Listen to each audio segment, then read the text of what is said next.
Everyone, welcome to our channel. आज की इस वीडियो में हम बात करने वाले हैं बेहद इंटरेस्टिंग और पावरफुल नेचुरल फिनोमेना के बारे में। अर्थक्वेक यानी कि भूकंप।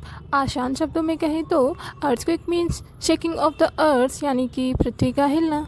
ये एक नेचुरल इवेंट होता है जो कि टेक्टोनिक प्लेट्स में एनर्जी के रिलीज़ होने से होता है। इससे रिलीज़ होने वाली एनर्जी वेव्स के फॉर्म में सभी डायरेक्शन में ट्रैवल करती है।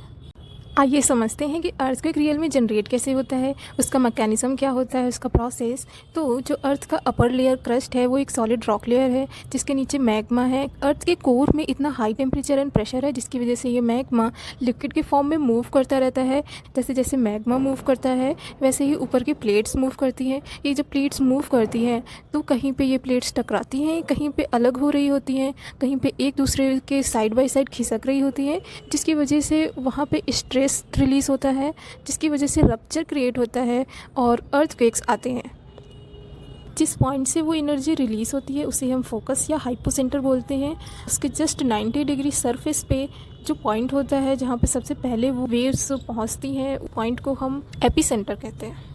फोकस से निकलने वाली ये जो एनर्जी है वो वेव्स के फॉर्म में सभी डायरेक्शन में ट्रैवल करती है। इन वेव्स को हम सेस्मिक वेव्स कहते हैं। ये 2 टाइप्स की होती हैं, body waves and surface waves. Body waves वो होती हैं जो कि अर्थ के अंदर मूव करती हैं और जो वेव्स सरफेस पे अर्थ के सरफेस पे मूव करती हैं उन्हें हम सरफेस वेव्स कहते हैं। बॉडी वेव्स 2 टाइप्स की होती हैं, P waves and S waves यानी कि प्राइमरी वेव्स, सेकेंडरी वेव्स। और जो सरफेस वेव्स होती हैं वो 2 टाइप्स की होती हैं, love waves and Rayleigh waves. आइए इन वेव्स के कैरेक्टरिस्टिक्स को समझते हैं। पी वेव्स ये सबसे पहले पहुंचने वाली वेव्स होती है। ये फास्टेस्ट मूवमेंट करती है। ये सॉलिड, लिक्विड, गैस तीनों स्टेट में ट्रैवल कर सकती है। सबसे ज़्यादा वेलोसिटी सॉलिड में होती है। इनमें रिफ्लेक्शन होता है, रिफ्रैक्शन होता है। ये डेंसिटी डिफरेंस क्रिएट करती है। कैसे? अब वीडियो में देख सकते हैं कि ये इनका मूवमेंट कैसा हो रहा है। ये कुछ मटेरियल को आगे ले जा रही है, फिर पीछे मूवमेंट हो रहा है, जिसकी वजह से कुछ मटेरियल को आगे ले जाने की वजह से वहाँ का पोजीशन पे मटेरियल ज़्यादा हो गया, पीछे की पोजीशन पे मटेरियल कम हो गया है, जिसकी वजह से डेंसिटी डिफरेंस क्रिएट हो रहा है। तो हम लॉन्गिट्यूडनल वेव्स भी बोलते हैं। एस वेव, सेकेंडरी वेव्स, ये पी वेव्स के बाद पहुँचने वाली वेव्स होती है। इनको ट्रांसवर्स वेव्स भी बोलते हैं। जैसा कि आप वीडियो में देख सकते हैं इनका मूवमेंट मूविंग डायरेक्शन के परपेंडिकुलर हो रहा है। अब जैसे कि एक कैटरपिलर का मूवमेंट होता है, सेम वैसे ही इन वेव्स का भी मूवमेंट होता है। अब बात करते हैं सरफेस वेव्स। ये both longitudinal and transverse waves होती हैं। पी एंड एस वेव्स के मुकाबले ये सबसे ज़्यादा खतरनाक होती हैं क्योंकि ये सबसे ज़्यादा लॉन्गेस्ट डिस्टेंस कवर करती हैं, जिसकी वजह से ये सबसे ज़्यादा नुकसान पहुँचाती है एंड डेंजरस होती है। आइए अब बात करते हैं कि अर्थक्वेक को मेज़र कैसे किया जाता है। तो इसके लिए 2 टाइप्स का स्केल का यूज़ किया जाता है, एक रिक्टर स्केल, एक मर्केली स्केल। रिक्टर स्केल जिसको चार्ल्स एफ रिक्टर ने 1935 में डेवलप किया था, जो कि मैग्नीट्यूड को मेज़र करता है, मींस कितना एनर्जी रिलीज़ हुआ है अर्थक्वेक से उसको मेज़र करता है। इसका स्केल 0 to 10 होता है। ये एक क्वांटिटेटिव स्केल होती है जो कि साइंटिफिक इंस्ट्रूमेंट्स पे बेस्ड होता है और इसको सिस्मोग्राफ नाम के इंस्ट्रूमेंट में मेज़र किया जाता है। ये स्केल हमें करेक्ट मेज़रमेंट देती है कि कितना मैग्नीट्यूड का एनर्जी रिलीज़ हुआ है। आज के टाइम पे मोमेंट मैग्नीट्यूड स्केल का यूज़ किया जाता है फॉर लार्ज अर्थक्वेक्स। आइए अब बात करते हैं मर्केली स्केल की, जिसे गिउसेप्पे मर्केली ने 1902 में डेवलप किया था, जिसको बाद में मॉडिफाइड मर्केली इंटेंसिटी नाम दिया गया है। किसी जगह पर अर्थक्वेक आया है, हम वहाँ पे कितना नुकसान हुआ है, कितना चीज़ों का, कितने लोगों का कितना नुकसान हुआ है, उस चीज़ के बेस्ड पे हम ऑब्जर्वेशन करते हैं। तब हम पता लगाते हैं कि हाँ इतना इंटेंसिटी का अर्थक्वेक है, जो कि ये स्केल हमें बताती है। और मॉडर्न टाइम पे इसको अभी भी यूज़ किया जाता है फॉर इंटेंसिटी एंड इम्पैक्ट जानने के लिए। क्लासिफिकेशन ऑफ अर्थ की बात करें तो हम क्लासिफिकेशन ऑफ अर्थक्वेक की बात करें तो कॉजेटिव फैक्टर्स के बेस्ड पे ये 2 टाइप्स के होते हैं, means natural and man made. Natural में volcanic earthquakes, tectonic earthquakes, plutonic earthquakes and isostatic earthquakes. Tectonic plates के मूवमेंट से जो अर्थक्वेक आता है उसे हम टेक्टोनिक अर्थक्वेक्स कहते हैं।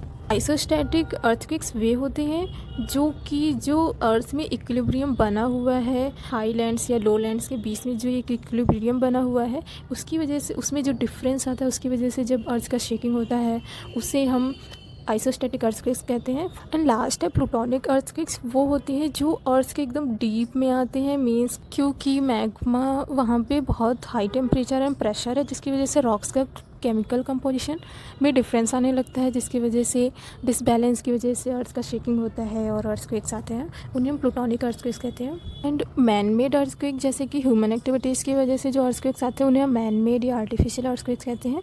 जैसे कि फॉर एग्जांपल कोयना डैम जो कि महाराष्ट्र में हुआ था, जो कि कोयना रिजर्वायर बनाया गया था, वहाँ पे इतना ज़्यादा वाटर भर दिया गया था जिसकी वजह से नीचे का प्लेट्स में हलचल होने लगी थी, जिसकी वजह से वहाँ पे भूकंप आया था। माइनिंग एरियाज़ में हम मिनरल्स को निकालने के लिए एक्सप्लोजन्स करते हैं, उसकी वजह से जो अर्थ में शेकिंग होता है, उससे जो अर्थक्वेक्स आते हैं उसे हम मैन मेड अर्थक्वेक्स या आर्टिफिशियल। उसके बाद फोकस पे बेस्ड मीन्स जो फोकस वो पॉइंट कितनी डेप्थ में है, उसकी वजह से जो अर्थक्वेक्स आते हैं। ये 3 टाइप के होते हैं, moderate, intermediate and deep focus. ये उसके बाद ह्यूमन कैजुअलिटीज़, ये बताते हैं कि लोगों का डेथ या नुकसान कितना हुआ है, उसकी बेस्ड पे ये क्लासिफिकेशन है।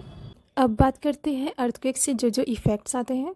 सबसे पहला है ग्राउंड शेकिंग, मीन्स ग्राउंड का हिलना, differential ground settlement, land and mud slides होना, सॉइल लिक्विफिकेशन में मिट्टी का गलना, ग्राउंड लर्चिंग, अवालांचेस, ये जो बड़े बड़े ग्लेशियर्स ढह जाते हैं शेकिंग की वजह से, ग्राउंड डिस्प्लेसमेंट, फ्लड्स आना, अर्थक्वेक की वजह से डैम एंड लेवी के फेलियर से फ्लड्स आना, फायर्स लगना, स्ट्रक्चरल कोलैप्स इन बिल्डिंग वगैरह, कंस्ट्रक्शन डैमेज होना, ऑब्जेक्ट्स का गिरना एंड सुनामी जो कि ओशियंस में आता है जब एक। अब बात करते हैं वर्ल्ड में अर्थक्वेक के डिस्ट्रीब्यूशन की कि कहाँ पे अर्थक्वेक्स आते हैं। सबसे ज़्यादा earthquakes Pacific ring of fire में आते हैं, जो कि घोड़े की नाल के शेप का बना हुआ है, एंड हिमालयन रीजन में आते हैं। इसका रीज़न ये है कि प्लेट्स तो सभी जगह मूवमेंट करती हैं, सभी जगह अर्थक्वेक्स आना चाहिए, बट इन 2 जगह पे सबसे ज़्यादा मतलब 90% अर्थक्वेक्स यहीं पे आते हैं, बिकॉज जो पैसिफिक प्लेट है वो ओशियन प्लेट है, एंड उसके आसपास की बड़ी प्लेटें जैसे north America plate, African plate, Nazca plate, ये सभी बहुत बड़ी बड़ी प्लेटें हैं, कॉन्टिनेंटल प्लेटें हैं।